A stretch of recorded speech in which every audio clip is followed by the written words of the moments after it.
Bienvenue à tous dans notre Zoom. À mes côtés aujourd'hui, Pierre Hilard. Bonjour Pierre Hilard. Bonjour. Pierre Hilard, vous êtes docteur en sciences politiques, auteur de nombreux ouvrages sur le mondialisme. Vous venez aujourd'hui nous parler de cette première traduction en français de cet essai politique sorti en 1940, Le Nouvel Ordre Mondial. C'est signé Herbert George Wells. On va parler un petit peu de lui par la suite et c'est aux éditions du Rubicon. Vous pouvez donc vous procurer cet ouvrage sur édition avec un S du Rubicon.com. Avec une préface. Avec une préface, on va en parler dans un instant. Avant ça, Pierre Hilard, on va parler donc de l'objet de ce livre. Pierre Hilard, en 2009, le président Sarkozy avait affirmé dans un discours que personne ne pourra s'opposer au nouvel ordre mondial. Est-ce que vous pouvez nous définir ce concept et revenir sur ses origines? Le nouvel ordre mondial, c'est un concept qui consiste à unifier la planète en fonction d'un régime politique unique, avec un système collectiviste et une humanité déracinée, et une spiritualité unique pour régenter le genre humain. Et je peux vous dire une troisième chose. On ira ensemble vers ce nouvel ordre mondial. Et personne, je dis bien, personne ne pourra s'y opposer. Pour mettre en place ce nouvel ordre mondial, Wells développe, en tout cas met l'accent dans son ouvrage sur la liberté d'expression, l'établissement d'une nouvelle éducation, le respect de la nature, un contrôle collectif de la vie économique et surtout une fraternité humaine. Alors où est le mal dans toutes ces bonnes intentions, Pierre Hilard? J'aime c'est le paradis, là. La manière avec laquelle vous présentez avec une innocence complète. Eh bien, je vais vous répondre. D'abord, j'ai terminé cette préface en citant les propos d'un jeune homme extraordinaire, La Boétie. Discours sur la servitude volontaire.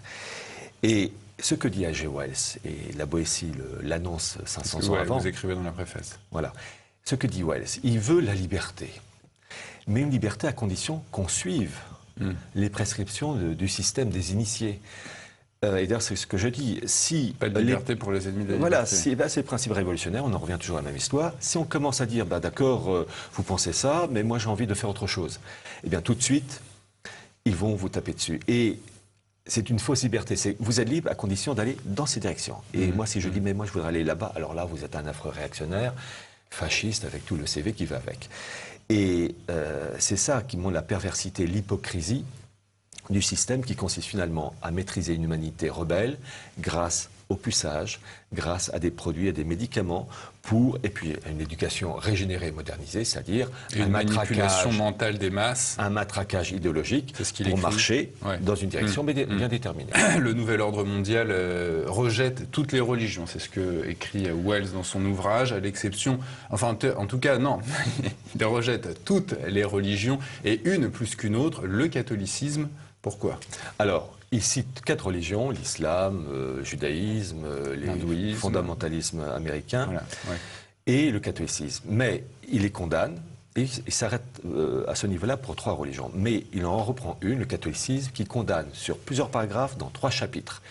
Et c'est le catholicisme qui rejette. Pourquoi? Parce que dans l'esprit de Wells et de ses amis, l'homme est le centre de toute chose, sa propre loi, sa propre référence, etc. Alors que dans le catholicisme, l'homme ne peut s'élever que par la grâce.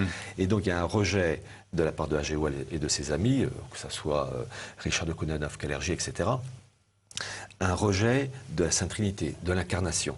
Et donc il faut effacer ce monde-là avec ses répercussions politiques. Et d'ailleurs, ces caractéristiques catholiques avec ces répercussions politiques, on retrouve le même modèle dans le camp opposé, quand on voit par exemple la République de l'Utopia de Thomas More ou encore Francis Bacon, on voit toujours un modèle de cité anticatholique.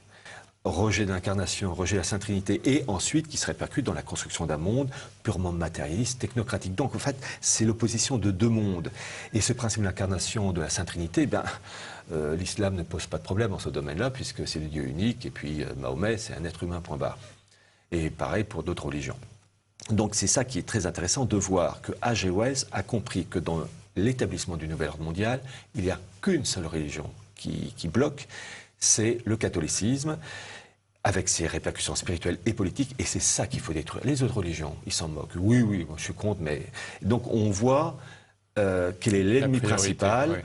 Et Vatican II, bon, il est mort en 1946 à Wells, mais Vatican II va ensuite rentrer dans cette voie permettant l'accélération du nouvel ordre mondial. Je rappelle que les papes, je pense en particulier au pape Benoît XVI, dans son encyclique de 2009, appelait à la mise en place d'une autorité politique mondiale sous la direction de l'ONU. Eh bien, A.G. Wells, s'il avait vécu, il aurait applaudi dès demain.